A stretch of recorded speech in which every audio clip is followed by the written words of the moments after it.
sharing a very difficult meeting, could have been a very difficult meeting, between the diocesan finance people and some of the rural PCC treasurers. Could have been all hell, except that I have been sharing the way, both with the rural treasurers and with the diocesan people, and you said the meeting was all sweetness and light, there's a new understanding. Yeah. I wasn't there.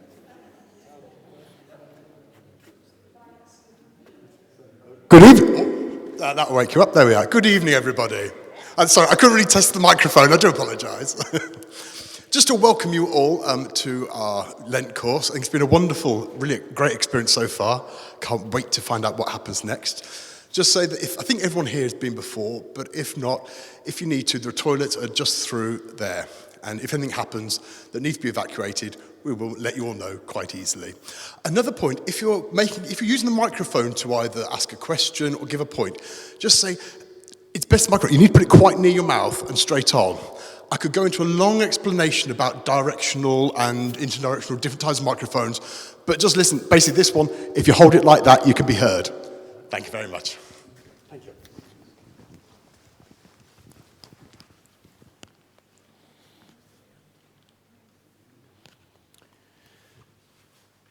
Just give. No, I am broadcasting. I wasn't sure if it had been turned on or not. So lovely to see you again. And let's just pray, shall we, as we start.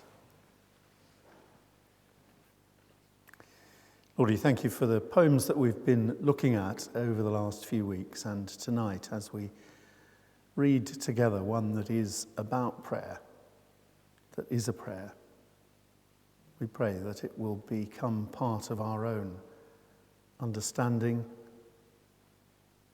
part of our own practice of prayer too. And we ask this in Jesus' name. Amen. So lovely to see you again. Tonight we're looking at George Herbert's poem called The Elixir, probably better known as the hymn, Teach Me, My God and King. You'll see from the leaflet, if you've got it, that George Herbert actually wrote a second verse to this that doesn't appear in any of the hymns. That's partly because it takes a bit of understanding and partly because it doesn't easily fit. It's quite a mouthful, really, to say. But as we'll explore later on, I think in some respects it's a bit of a pity that that second verse is missed out because, in fact, it kind of gives you the key to the whole thing, really. As a hymn, this poem really was made famous by the Wesleys 150 years or so after George Herbert's time with the Methodist hymn book, except John Wesley had a habit of completely changing the words of hymns that he'd found. So there are, in fact, you can see a family resemblance, but they are pretty different. And it was paired with a tune which is different from one that we have. In fact, apparently, if you go to America, you'll find it usually in the hymn books there with John Wesley's words rather than George Herbert's words, and with a different tune. But the English hymnal, which I was interested to see here, which I was kind of brought up on in terms of church singing, this is the book, really, particularly Ralph Vaughan Williams's involvement in it, that brought Teach Me, My God and King into the English hymn repertoire and paired it with a tune which had been written almost 100 years before for Christmas carols. And it's become a firm favourite ever since, really. Certainly has in the parishes where I'm currently the rector. We've got a little group of people who choose the hymns for us month by month. And Teach Me, My God and King comes up, I reckon, at least every other month in our hymns. So I have become even more familiar with it since arriving in the parishes there. So what we're going to do tonight is start off with it as a hymn. And Phil, by the magic of YouTube, has managed to find some music for us. So that should come up on the screen any minute now. There we are. And thank you. I'm going to invite you to stand and sing it. Because it doesn't really work singing if you're sitting on your bottom, does it? So if you'd like to stand up and then take a quick breath, because it comes in pretty fast, as you could tell. You stay there.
Do sit down. I don't think anybody managed to keep up with the descant in the last verse, did they? But that was pretty good effort, really. So here's a question. What's the difference between a poem and a hymn in the way that it makes you feel? What's the difference between reading a poem off the page and singing a hymn? And what might that tell us about the importance or otherwise of music in prayer? You know what I'm going to say. Would you like to turn to somebody else and have a chat about that? What's the difference between a poem and a hymn in the way that they make you feel? And how important is music in prayer as far as you're concerned? All right? There are some slightly puzzled looks, but are you okay? Nod if you're all right with that. Yeah. Have a chat with one or two other people around you about that, if you would, for 5 minutes or so, and then we'll gather some responses and see where we get to.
about that. Here we are. We do have a microphone at the back there. So any thoughts on that you'd like to share with us? Any volunteers? Any thoughts? There we go. I'll do my Emma impersonation. Excellent. Oh, yes. Thank you. Not quite as quick across the ground, I think. Yes. So one of the key differences that we were discussing is the fact that, firstly, recognizing that poetry, strictly speaking, should be said aloud to begin with. So we just remove the difference of being silent and aloud from that. But notwithstanding that, speaking or reciting poetry is potentially more of a intellectual, mentally engaging exercise, and so you're conscious of the words and you're paying attention to the words, whereas singing actually internalizes the words more, and you may not as much have them in the forefront of your mind, but they're kind of going into the other parts of you. I'll call that your soul or your spirit. So it's touching you deeper, actually, in a musical setting rather than just a spoken setting. And then I won't hog the mic all, but one other thing that is of interest is that the engagement that you can have in a hymn or a sung setting is often enhanced by it's typically a communal activity. So it's not just you doing it; you're doing it in a group with a bunch of other people. Whereas poetry quite often may actually be a solitary pursuit, and so those are quite two big distinctions. Yeah, thank you. That's those two really important points, I think, aren't they? That what you've got when you sing is actually something that is different. It touches different parts of you, and also that second point there that I mean, you can sing on your own, and most of us do from time to time, I guess, in the shower or wherever. But actually, it is a communal activity, singing, and so you get a different kind of experience together too. Yeah, lovely. Thank you. Really good points. Yeah. Anybody else? There we are. Anthony's got one here. Right. I can't really better what Andrew's just said. I mean, both the different parts of you that singing impacts, and also the communal nature, which of course can be there in some of the things we say together, but nevertheless is greatly enhanced by singing. Now, we were talking about this is true even amongst people who can't really sing. Now, Andrew sits behind me every Sunday. Well, I didn't say it, Andrew. I didn't say it. But nevertheless, we appreciate your contribution. And, But the point is that we can, it's just they say, pray as you can, not as you can't. Sing as you can, not as you can't. Some of us have the great privilege over the years of having learnt virtually all the hymns and all the tenor lines, and we can just bash in there, but it still as part of a total corporate experience, and others maybe can't. But it is the corporateness of it, I think, which is the most important aspect. There we are. We've just got one there. Just to show that different people are different, I find that singing distracts me from the words, and I have to focus on, I find I'm focusing on the singing, and I lose the words. And for me to pray with a poem reaches deeper parts of me than singing. Sometimes singing evokes sentiment, but it's often a fairly shallow sentiment, I think. And I know that I'm not musical. I don't have a musical gift, so that's how it is for me. Thank you for that really valuable perspective. Thank you very much. Yeah. Anybody else? A lot of conversation over there at the back, Richard. So. I think this is something that my colleague here, with whom I was discussing, David, it makes the point, and I think we should make this point, that a hymn will be something to which you're wanting to worship God as you sing the hymn. When you write a poem, you may not be doing that at all. Yes. Yeah. Good. Anybody else want to chip anything in? No. Did you talk at all about, we've heard it a little bit there, about whether music and singing are important in prayer for you? Do you see them as part of prayer? Something to say here? Yeah.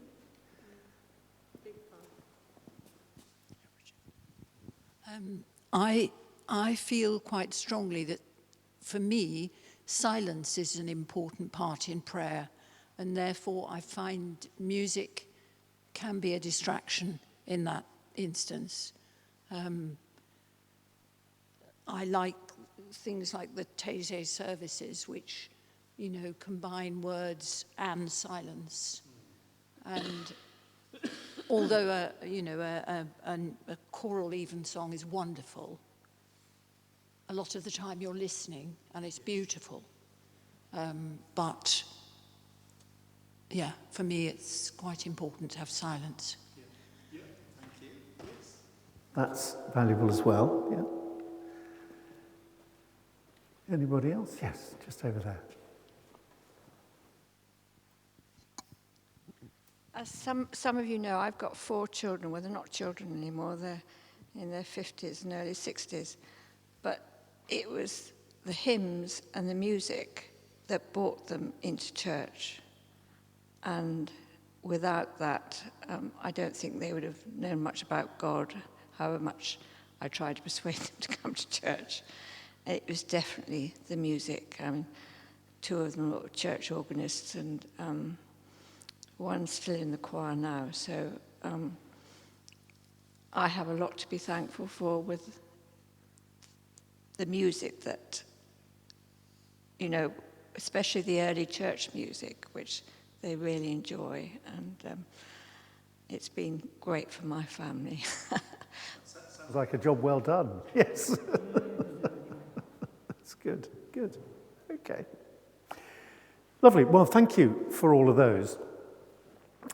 In George Herbert's time, music was a very contentious thing. The medieval church was full of music, but there was always that danger that it was being performed rather than participated in. And so the Reformation in the 16th century largely got rid of church music. I mean, it just more or less vanished. I sometimes have a little bit of a tussle with some of the people in my parishes who are very, very keen on the prayer book and only the prayer book and wholly the prayer book. And we want it done as it was originally done, they say.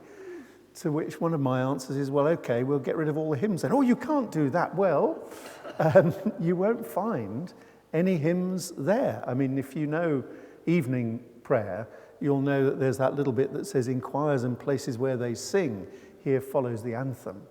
Choirs and places where they sing were very few and far between. They were basically Oxbridge College chapels and the cathedrals.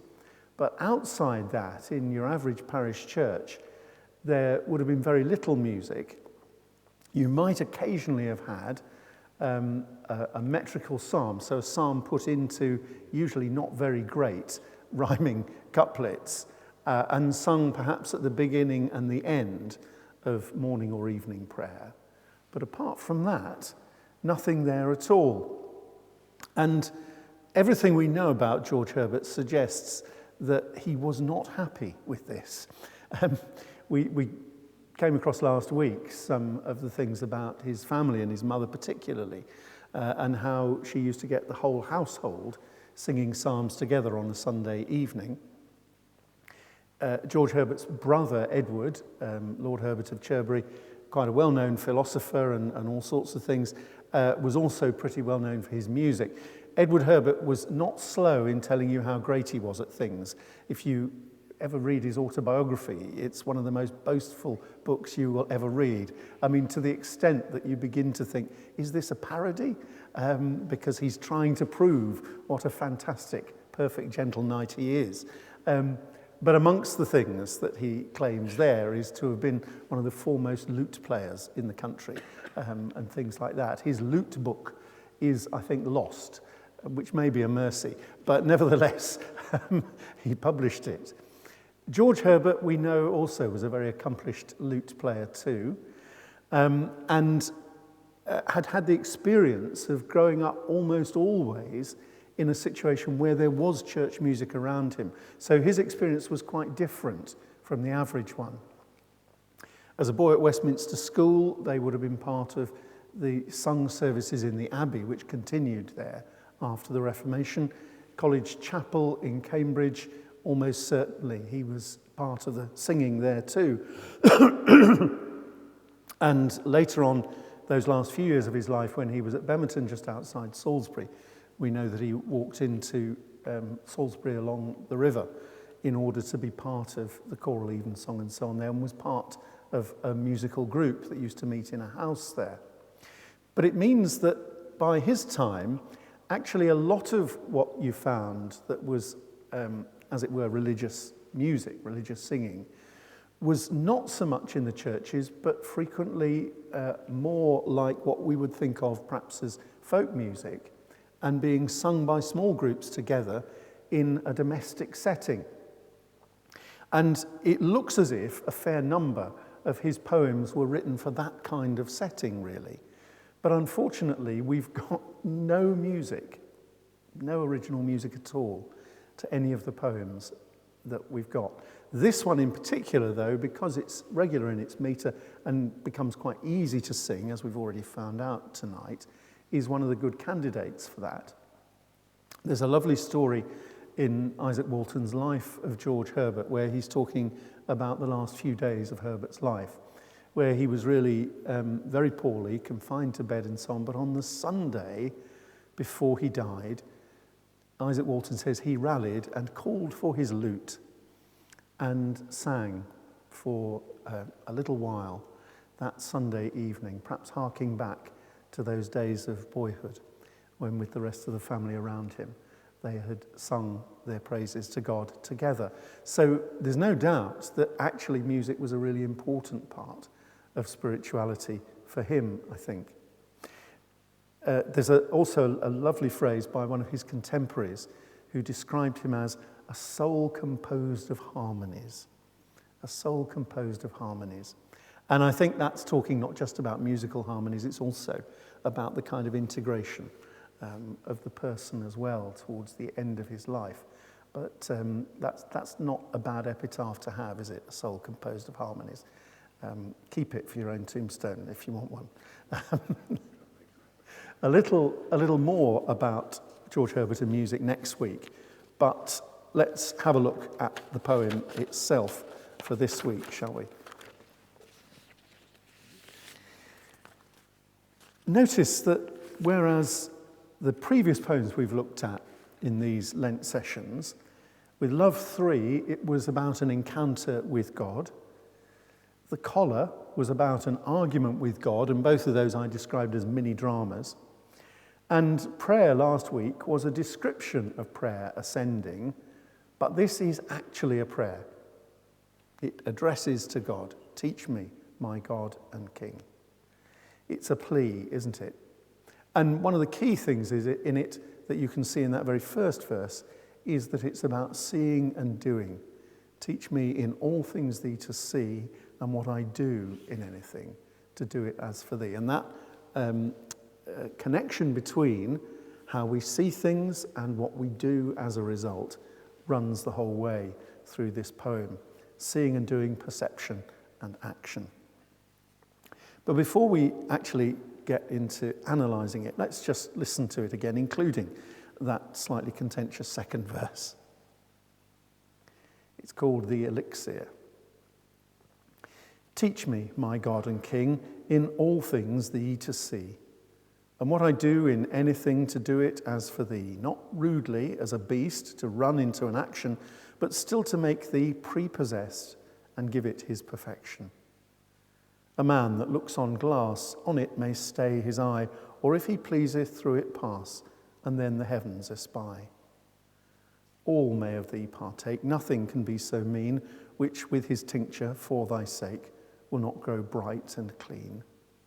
A servant with this clause makes drudgery divine, who sweeps a room as for thy laws makes that, and the action fine.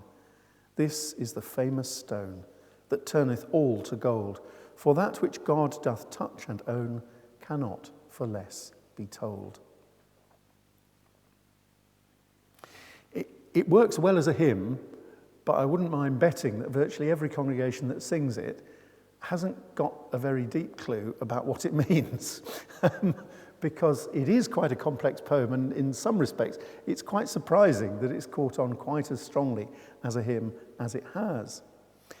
In the hymn books, it doesn't have the title, the Elixir, which is another important clue, as the titles often are in George Herbert, to how we should read the poem.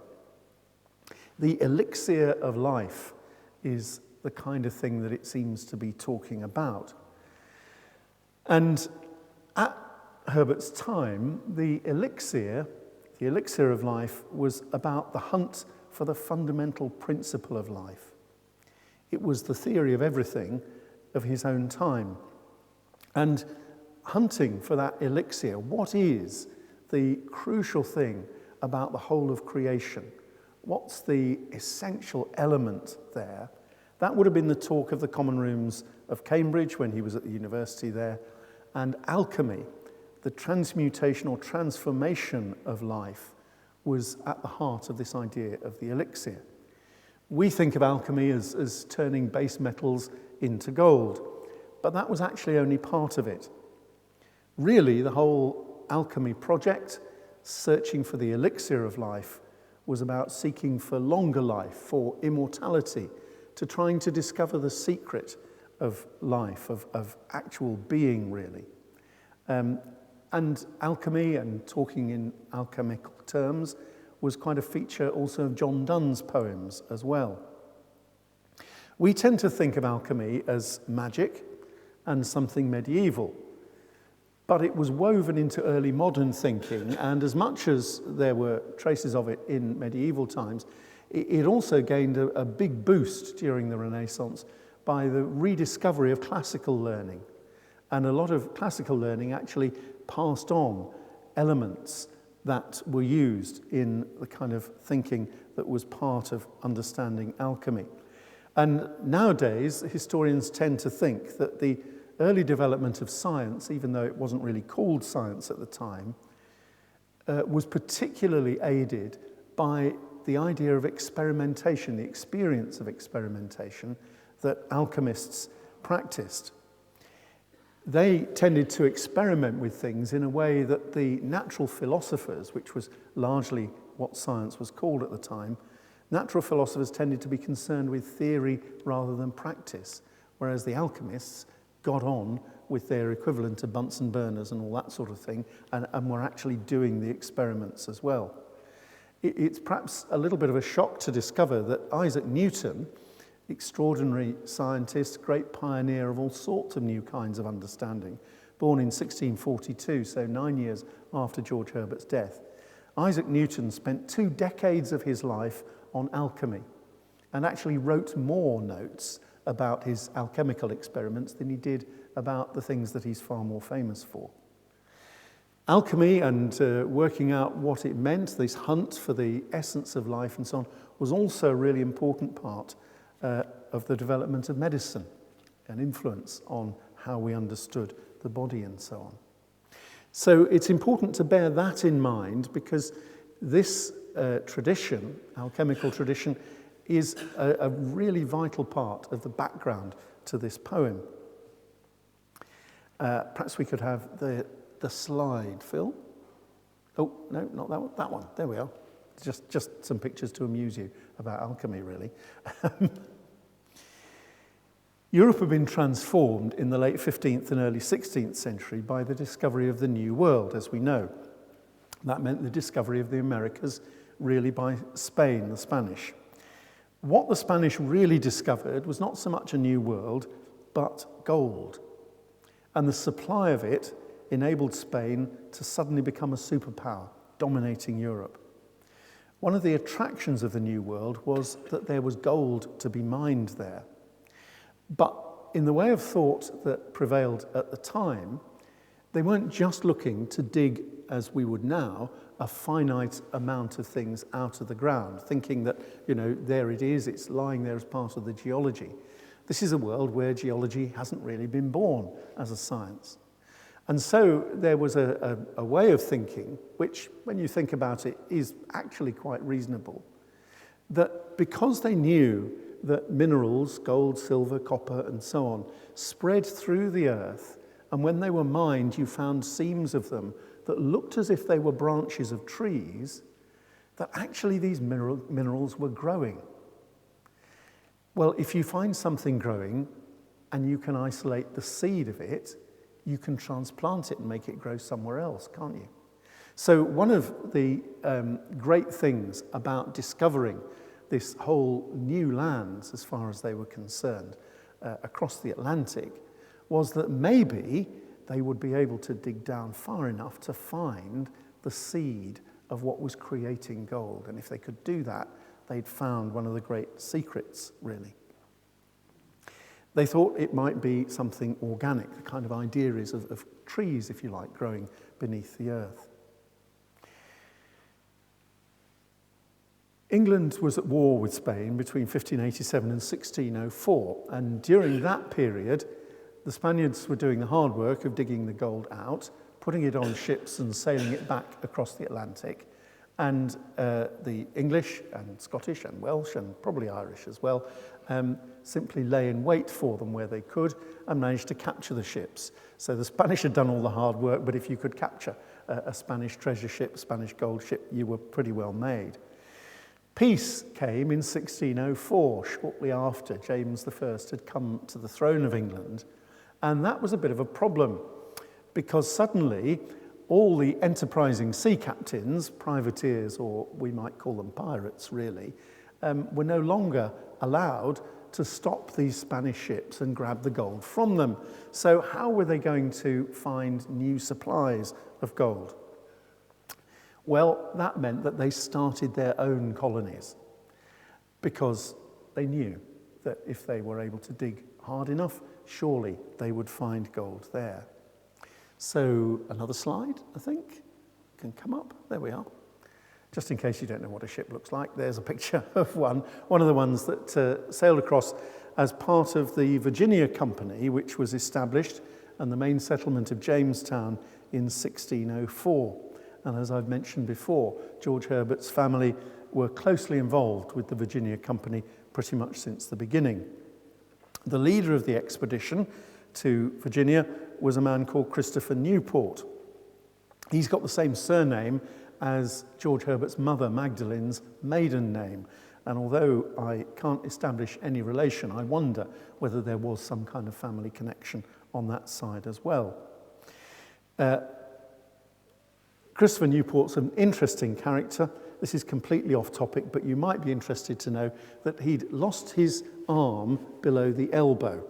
And so he was known as one-hand Newport, and his hand was in fact replaced by a hook. So it's possibly thought that he was the origin of J.M. Barrie's Captain Hook in Peter Pan. So that could be useful for a pub quiz if you go for a very literary pub quiz one time or another. In the colony in Virginia, earth samples were collected, weighed, and heated up in apparatus that had been brought from England for the purpose. And eventually, they found some crystals. Huge excitement. This colony, which was looking for valuable minerals and particularly looking for gold, felt that they'd probably found it. So Christopher Newport sailed back to England with 2 young crocodiles and a wild boar on board, not quite sure how the sailors coped with that, to present to the king, but also a barrel of earth, which was going to be tested in London at Goldsmiths' Hall. This could be a fantastic opportunity, really. It was what they were after, what the investors were hoping for. But the trouble was, when they got back, opened up this barrel of soil and tested it strenuously at Goldsmiths' Hall, all turned to vapour, they said. There was nothing there. There were no crystals to be found. There was no gold. It just hadn't worked at all. There was no transformation there after all. And the settlements in Virginia almost died as a result of the search for gold. Men neglected the crops while hunting for it. The Native Americans there could not understand the colonists' obsession with looking for this yellow material that they'd been told about. And sad to say, it was out of that search for gold and the almost failure of that colony that they then decided that they needed extra labour to be brought in. They couldn't afford to bring English colonists, and that's the beginning in 1619 of the transatlantic slave trade from Africa as well. All a consequence of this hunt for gold that had failed. What they were searching for was this magic ingredient that would turn ordinary soil into gold. How would it happen?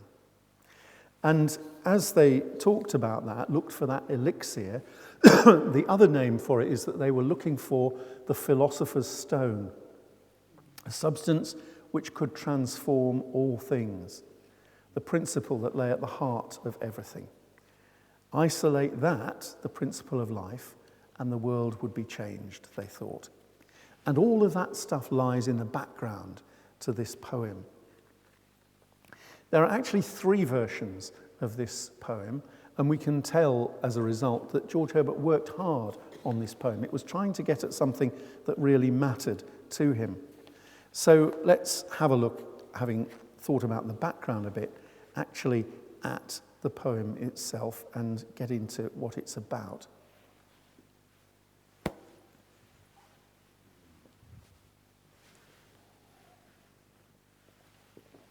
So verse 1 there is really George Herbert's prayer that he'll see God in everything and that his actions will be for God, not himself. That's pretty obvious, and I think that's why it works as a hymn, because we can all get the first verse and then we're off. The second verse, not rudely as a beast, is the one that John Wesley cut out and nobody has ever restored since. But as I said, in a certain respect, I think it's the kind of key to the whole thing. Because in verse 1, he's talking about how to, in effect, reform his behaviour, how to make sure that his behaviour reflects what he sees of God in the world around him. And so verse 2 is what he's not wanting to be like. But the implication is this is what human beings would be like if they don't look for where God is in all things, if they don't try to reform what they do. The beasts who run into an action, they simply obey their natural instincts without any reference to God. It reminds you of the crocodiles and the wild boar on board the ship, in a way, doesn't it? The natural state of beast or human is not to see God in everything, but simply to act instinctively. And again, if you know your prayer book, you'll know that the preface to the marriage service talks about the fact that marriage is so that human beings do not behave themselves like brute beasts. I'll leave you to muse on that one as well. Instead, Herbert wants still to make thee prepossessed, which is just about the most complicated line he ever wrote, I think. Still means always here, but also, of course, what he's getting at is it's the opposite of running blindly. If you stand still, you're not running blindly. And again, there's a line from the prayer book which that echoes. It's one of the collects at morning prayer, which is the prayer for grace. O Lord God, our Heavenly Father, O Lord, our Heavenly Father, Almighty and everlasting God, who has safely brought us to the beginning of this day, defend us in the same with thy mighty power, and grant that this day we fall into no sin, neither run into any kind of danger, but that all our doings may be ordered by thy governance to do always that is righteous in thy sight, through Jesus Christ our Lord. It's the same kind of idea that's there. He's not to run, He's to still himself, to allow God to take possession of him here. There's a line in one of John Donne's satires which has stuck with me ever since sixth form and reading it there, where Donne says, "Doubt wisely, in strange way, to stand inquiring right is not to stray, to sleep or run wrong is." Standing still is not a bad thing to do. Pause and wait. This is a verse which is about not blindly rushing into things, but pausing to make sure that you're taking the right course of action. And to make thee prepossessed seems to mean giving God prior possession of his action. So handing things over to God before he rushes into them. And I guess most of us know something of that kind of instinctive reaction that you may have to something. George Herbert's prayer here is to say pause. He doesn't quite say count to 10, but it's not far off really, is it? Count to 10 and ask God to take possession of you so that if you can see where God is in things, it will change the way that you behave. It's that distinction between, or connection between, seeing and doing again. And as the poem goes on, it becomes clear that the process of making God prepossessed is in fact to use the clause he mentions later on of "for thy sake."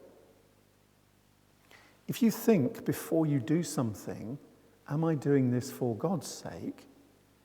Then that actually changes what you do, doesn't it? And once you dig into it, you begin to think, there's some pretty solid practical advice here, actually, about how to approach some of the things that we encounter in life. Most of the commentators think that his, in the next line there, the last line of that second verse, really means its. So, and give it its perfection. It's the perfection that belongs to the action itself. That is, the action will gain perfection. In other words, it will become God's by first of all handing it over to God. That's quite a complex thing, but are you with me roughly so far? Yeah. It's interesting also to see that I mentioned that there are 3 versions of this poem. The first one is called Perfection. It's not called the Elixir, which suggests that the focus of it was originally on how we do things well. Not quite perfectly, we would say, but of the language of the time, it's that kind of thing. How do you make sure that your actions are perfection? In other words, they reflect God. That seems to have been the original intention of the poem here. I think that second verse reads a bit awkwardly, but without it, the poem feels rather saccharine to me. This gives it an extra depth and weight to it because it sets up the contrast with the first verse there. And in a way, it takes on the struggle that we know George Herbert had, we've seen it in the collar, of how to take on board God's way of doing things when our natural inclinations take us in a different direction. That seems to be what's happening here. It's that process of handing things over, which I think is perhaps why he changed the title from Perfection to the Elixir. Because the Elixir, the principle of life, is actually recognizing that your life is not really your own. It's about handing it over to God. And the rest of the poem tends to explore that, I think. The elixir of the title, of course, is also the famous stone that he mentions in the last verse, the philosopher's stone. The elixir and the stone are the things that many of Herbert's contemporaries were blindly hunting for and seeking all the time. The magic ingredient that would transform life, the principle that's there in life. And yet Herbert is stepping back from that and saying, in fact, if we look for these things, we find them in our faith in God. So then he goes on to the verse which is often a favourite for people. A man that looks on glass, on it may stay his eye, or if he pleaseth, through it pass, and then the heavens espy. Which is a lovely little run of 4 lines there, I think. Do you just see what's in front of you, or do you see a bigger perspective? It's the same idea, really, isn't it, as stopping and handing something over. But it's also giving us a sense that actually what we see in front of us is not necessarily the whole thing. The wider perspective is to look through. Don't get fixated on just the material things in front of you. Look beyond that. Although there's no acknowledgement in it, there's a really interesting essay by C.S. Lewis called Meditation in a Tool Shed. You can find it on the internet, and if you're interested in C.S. Lewis, you might like to have a look at it, which picks up the same idea. I was really delighted to discover that it was first published in the Coventry Evening Telegraph in 1945. How about that?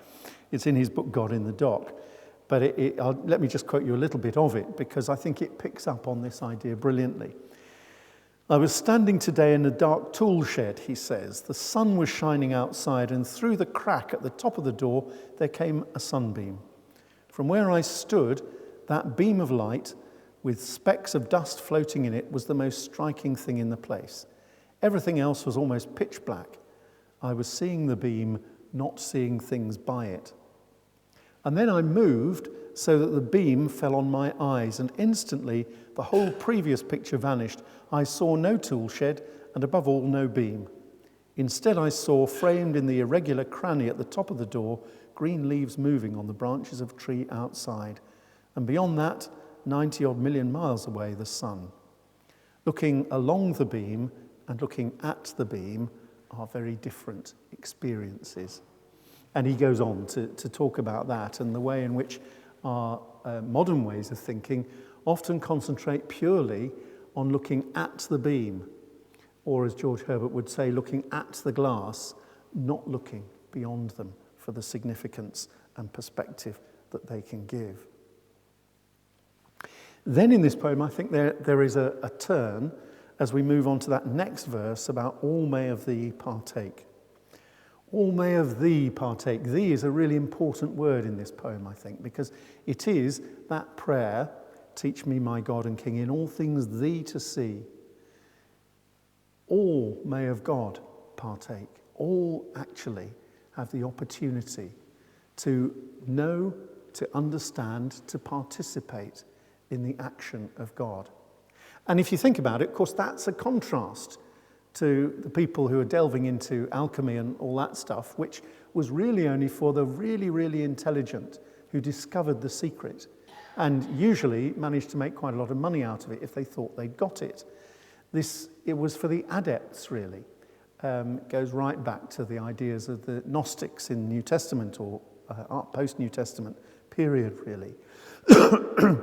But it's vitally important in this poem that everybody is able to partake in God.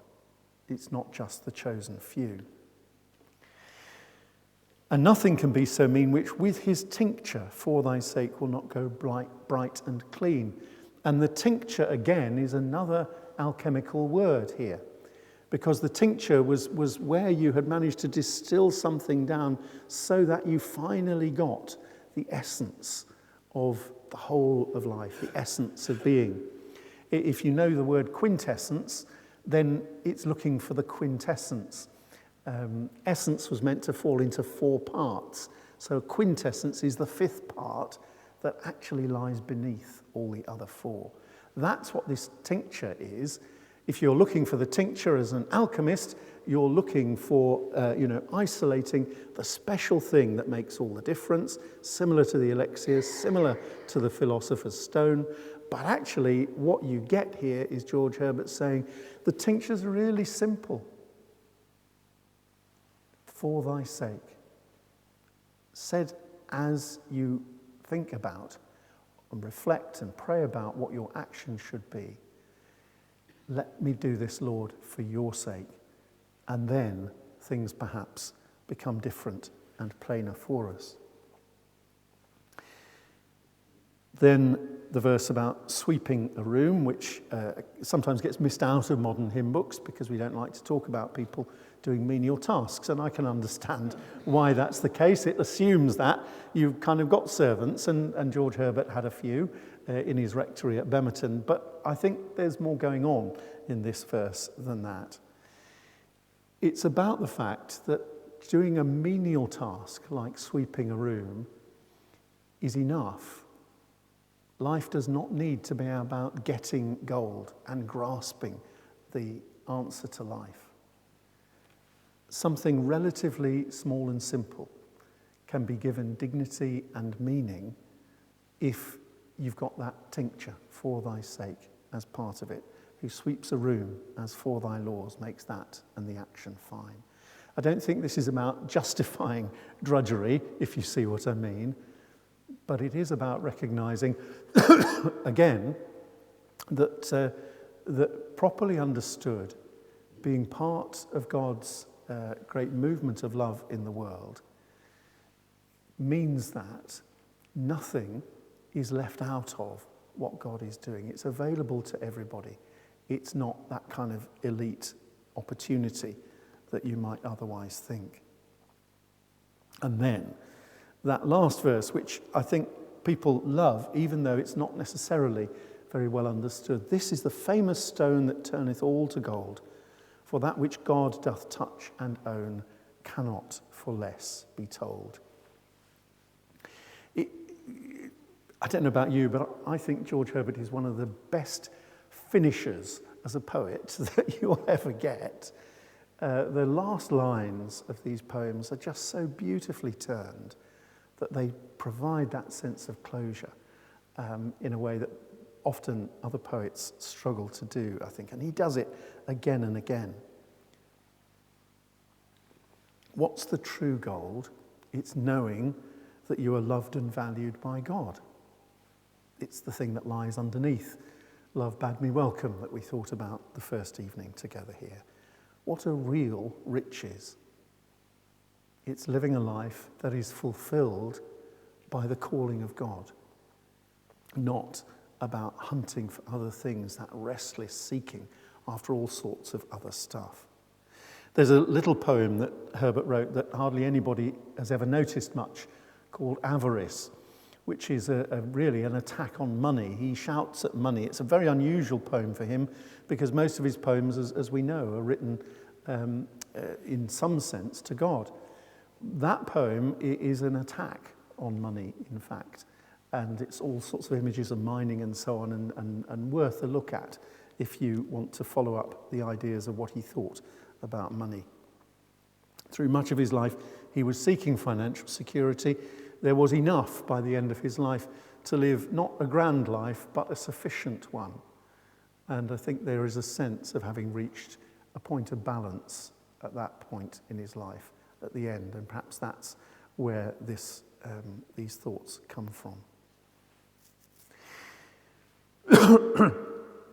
So I have another little discussion question for you in a moment or two, but before we get to that, it may be worth just looking at this question of the stone here.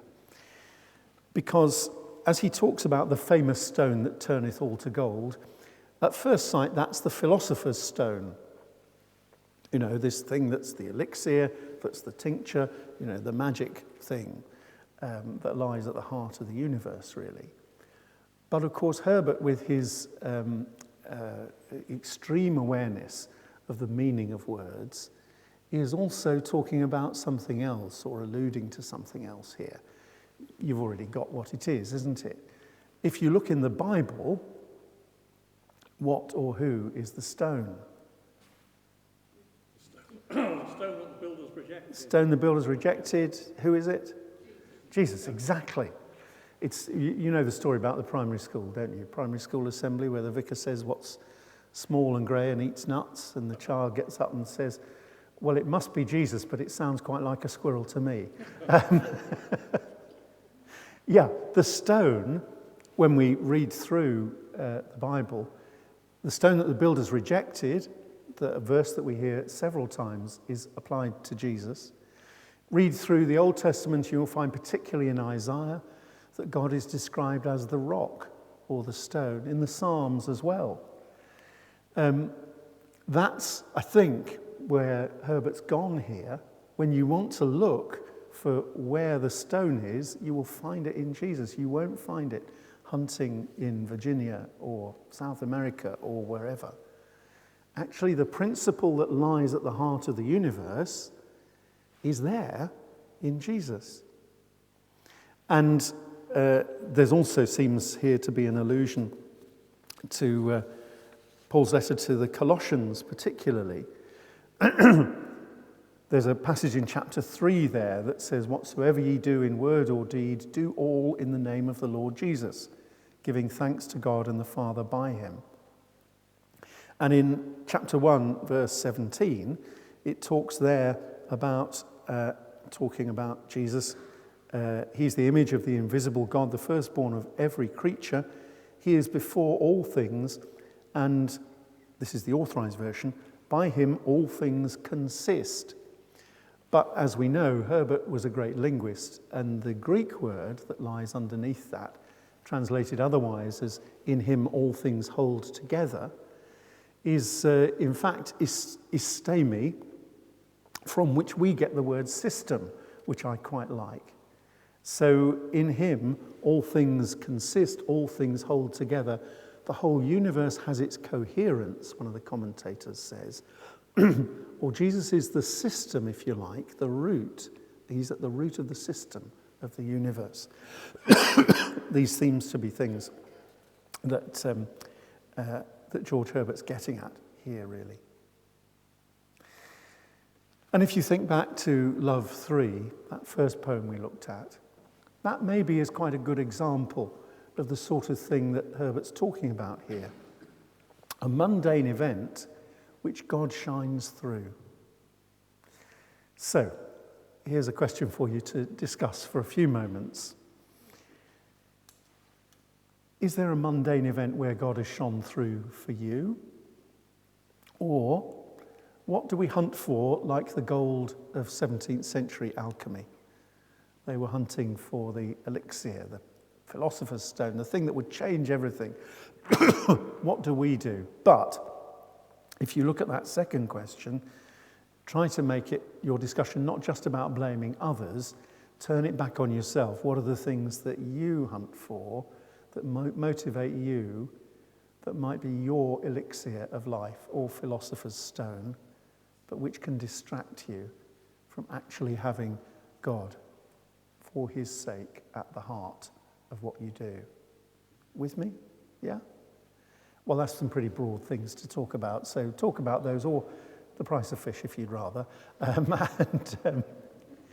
We'll only have a brief little bit of feedback after this, so don't feel that you've got to restrict your conversation to things that will then become public. It can stay as private as you want it to be. Okay, you've got 5 minutes or so to do that.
So,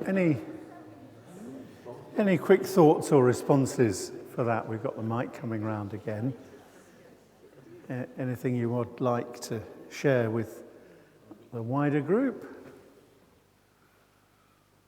Absolute silence. Everybody, if only there were windows, everybody would be looking out of them, wouldn't they? Yeah.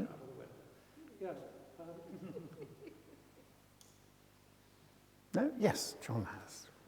John's taking pity on me. And I'm going on the word turning. yeah. Metanoia, turning away from self, turning towards God. Yeah. And the goal can be a distraction if it turns me to me, but for thy sake, turns it to God. Does that make sense? That's lovely. Thank you, John. Yes, that's super. Anybody else? There we are. Some of it is almost countercultural, because we're saying at the moment, everyone thinks if you do things in a certain way, life will be great. But even through education and whatever, we're all told your life will be great if you work hard, if you have a good career, happy family, good health. And there's no mention of God in all of that. What this is rather than seeking gold for yourself, start with God. But all our political parties will say, oh, we've got the answer if we're going this direction, life will be brilliant. But again, there's no mention of God. And that is kind of summed up in, when we, once we've thought about it, it's summed up in, we tend to look on glass and not look through it, not see beyond, I think, don't we? Yeah, thank you. Yeah, that's good. Here we are, Paul's got one. I think this is a huge question, really. It's about human desire, isn't it? What do we ultimately desire? A connection to ultimate reality that fulfills us, that rewards everything we have an urge to be most intensely, most fully, most vividly, and that goes everywhere. It really does. But often it is idolatrous, is the Christian word, isn't it? That you have a mythical or misconceived representation of what you want, and that has to be cleared away before you can find the true rock or stone, which is the foundation of a relationship. I think that's... there are many parallel forms of the search that Herbert is engaging us in there. The glass, one thinks of the Russian notion of the icon, the Russian Orthodox idea of the icon. You can look at the picture or representation and see it as a mundane object among other objects to be discussed in that same way. Or you can look through it at a truth which it points towards more ultimately. So that's the sort of alternative Christian vision close to or neighbouring upon what Herbert is saying. But look at poetry, look back at poetry. Many forms of poetry have been quests for the magic depth of things that will be rewarding to everything that the poetic imagination desires. I won't go into that, but you could take that through the Orphic theme in Romantic poetry, symbolist poetry, surrealist poetry. So we're back then to poetry as an alternative calling to the calling of faith. And that was very true for many of those poets. It was an alternative form of faith. But Herbert would say he's got the right one. Yes. Your point about icons, of course, as I'm sure you know, with Eastern Orthodox icons, the idea is that you look at it, but then to pray, you close your eyes so that you're not actually distracted by it. so that you are looking through beyond to somewhere else, really, through it. So, yeah, thank you. That's a useful illustration, I think. You're kind of left with the question, well, okay, so we can see the problem. What do you do about it? And I wonder, in fact, whether George Herbert's poems might help us a little bit with an answer, because what I find fascinating is that these poems still speak to people, even if they don't have any overt Christian faith at all. And you can find plenty of evidence of that. Perhaps, it's an opportunity for us, whatever, groups, families, friends, whatever we're in, to be able to say, have you thought about what this is about? It's not just a surface thing, but actually George Herbert is articulating in his own way some very deep truths, I think, which maybe our society needs to know. And in a certain sense, you can see that he's quite prophetic in seeing how some of the philosophical shifts that were happening in his own time, ultimately, now 3.5 centuries later, nearly 4 centuries later, have taken us to a kind of situation where the world is as it is. And is almost as if he's putting his finger on some of the things that will eventually turn into some of what we have seen in the 20th century and beyond, really. I find it fascinating that, you can trace back, for example, the issue of slavery that we're currently talking about quite a lot, back to the incipient failure of that colony in Virginia that he and his family were involved in. There's something there about a world that's running away from itself, running away from God perhaps there too, that leads to that kind of evil that we've now, hundreds of years later, reap the whirlwind of, really, don't we? If it's okay, let's just think about finishing off for tonight then. Because the last thing I really wanted to say is, in this poem, his plea is that he's able to see God in all things. Teach me, my God and King, in all things thee to see. And that is also, I think, quite countercultural for the church too today. Often it feels as if seeing God in all things is a profoundly Anglican perception, but something that we often don't do. As part of the Church of England, we're part of quite an anxious church, which is worried about its future, and as a result tends to end up focusing in on itself. But as I understand it, and have lived it over 40, 50 plus years, the breadth of an Anglican kind of capacious understanding of things is to see all things as belonging to God, not just the church. The pressure is on us to see ourselves as just one interest group amongst others in society. But I think our claim is not meant to be imperialistic, but it is to say that actually God is there in all things, and our task is to look for where God is, to see God in all things, as George Herbert's prayer is here. I've never been able to absolutely trace this quote, but I heard it long ago, and it stuck with me. And it was attributed to William Temple, the Archbishop of Canterbury during the Second World War, who said, "It is a mistake to think that God is only interested in religion."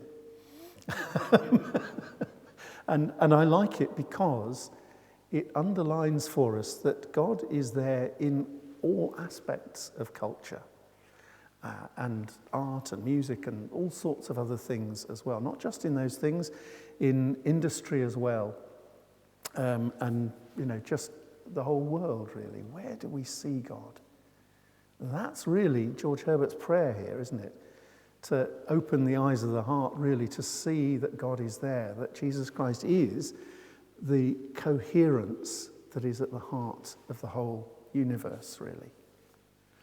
So I'm going to throw that out really as just an abstract thought, but I think it is one of the things that comes through from this poem as well.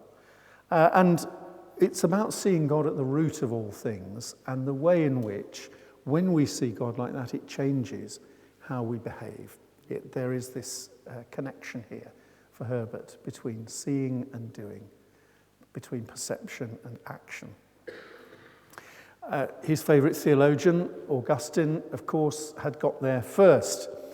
In a sermon on the first letter of John, Augustine said, "Once for all then, a short precept is given you. Love and do what you will. Whether you hold your peace, through love hold your peace. Whether you cry out, through love cry out. Whether you correct, through love correct. Whether you spare, through love do you spare. Let the root of love be within. Of this root can nothing spring but what is good." And that quotation is usually put into shorthand of love God and do what you like. But of course the catch in that is love God and do what you like means that if you love God genuinely, it will change what you like. It will change what you like so radically that actually what you like is no longer your first instinct. It's the same thing, I think, that George Herbert's getting at in this poem. So as we finish off tonight, shall we just hear it again? And make it our own prayer too, perhaps. Teach me, my God and King, in all things thee to see, and what I do in anything, to do it as for thee. Not rudely as a beast to run into an action, but still to make thee prepossessed and give it his perfection. A man that looks on glass, on it may stay his eye, or if he pleaseth, through it pass, and then the heav'n espy. All may of thee partake, nothing can be so mean, which with his tincture, for thy sake, will not go bright and clean. A servant with this clause makes drudgery divine, who sweeps a room as for thy laws, makes that and the action fine. This is the famous stone that turneth all to gold. For that which God doth touch and own cannot for less be told. Amen. So next week is our last Wednesday evening session. We're going to finish on a roll with 2 poems because, of course, we won't meet in Holy Week, but there is a Holy Week poem to look at as well as the poem The Call, which we'll look at in musical terms rather than just as a poem, I think. Sorry about that. But that's what we'll do. So do have a look at those if you can before next week, and I'll see you at 7:30 next Wednesday evening, I hope.